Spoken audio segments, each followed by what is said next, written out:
你有想过吗？如果一间学校它完全没有围墙，那会是什么样子？听起来很酷，对不对？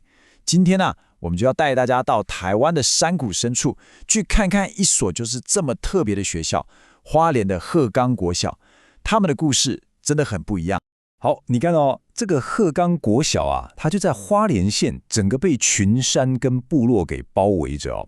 这里风景当然是美到没话说啦，但更重要的是，它不只是一间学校，它其实是一个超有创意的教育实验的核心，而且是专门为当地的阿美族社群设计的哦。所以，我们再回到这个问题啊，如果你的教室真的没有墙壁，会怎么样？你可能会想说，这只是随便问问的吧？不，对这里的孩子来说，这可不是什么想象题，这就是他们的每一天，他们的日常啊。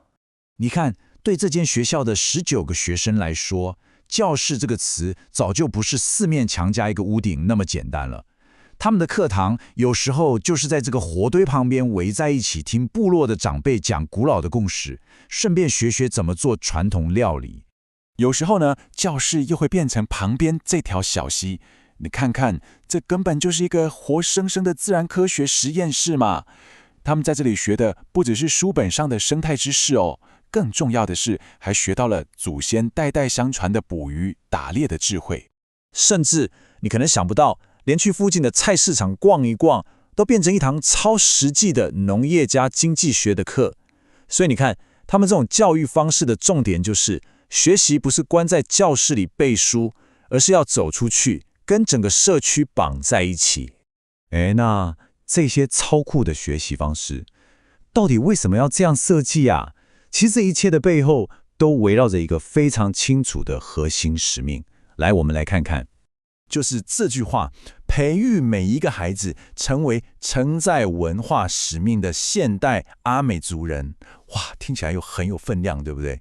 这可不只是挂在墙上的口号而已哦，它根本就是这所学校所有行动的最高指导原则。简单来说，他们的核心理念就是文化即生活，学习即实践。这意思就是说，文化在这里不是一堂独立的课，不是那种来，我们现在来上文化课，不是的。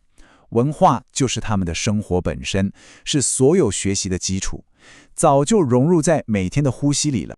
好，那这个理念具体来说是希望孩子们变成什么样子呢？他们希望培养出所谓的文化的孩子。你看，这包括了几个能力。首先，要能够说文化，也就是用自己的族语来自我介绍、讲故事。再来，要能做文化，动手去体验那些传统的艺术啊、烹饪啊、仪式啊。然后还要能想文化，去了解这些传统背后的意义。最后，当然就是要能充满自信的去分享文化。你看，这是一个很完整的概念。说了这么多里面，那到底学校的课程是怎么把这个目标变成学生每天都可以摸得到、看得到的真实体验呢？我们来看看几个例子。好，你看左边这个学校的行事历上面直接就排了一个野菜课程，那右边这张图就是上课的实况啦。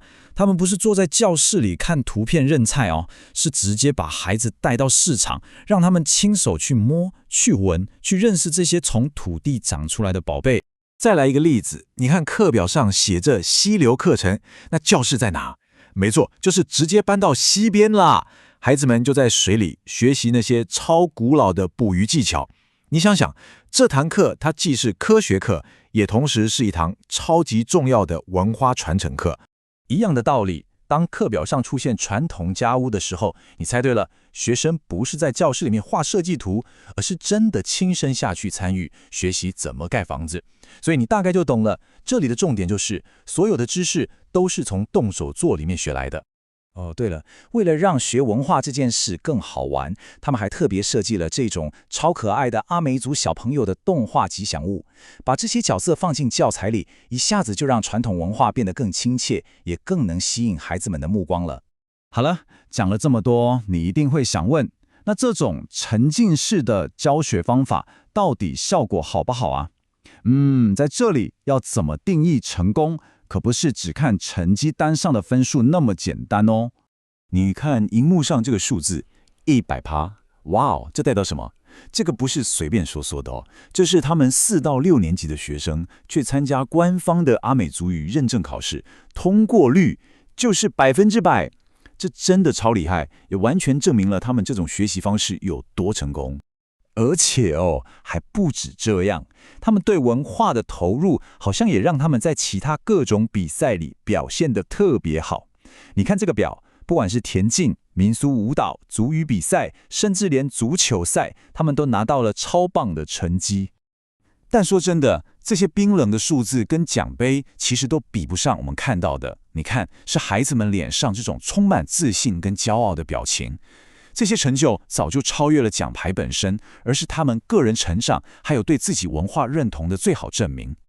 所以说鹤冈国小的这个故事，如果我们把眼光放远一点，对于文化保存这件大事，它又代表了什么样的意义呢？